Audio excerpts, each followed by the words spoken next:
अक्सर भारतीय फैंस के मन में सवाल उठता होगा कि विराट कोहली और रोहित शर्मा के बाद आखिर कौन दोनों की जगह लेगा। आपको इसी के बारे में बताएंगे।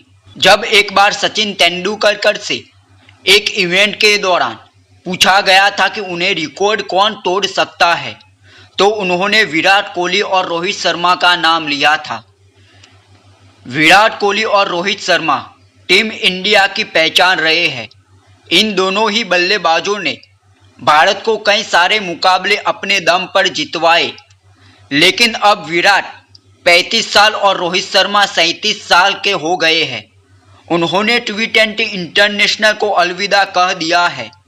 ऐसे में वो जल्द ही टेस्ट और वनडे इंटरनेशनल से भी संन्यास ले सकते हैं। यही वजह है फैंस के मन में ये सवाल है कि विराट और रोहित के बाद टीम इंडिया की जिम्मेदारी कौन संभालेगा। आपको बता दें कि इसका जवाब भारतीय क्रिकेटर पीयूष चावला ने दिया है। उन्होंने शुभमन गिल और ऋतुराज गायकवाड़ का नाम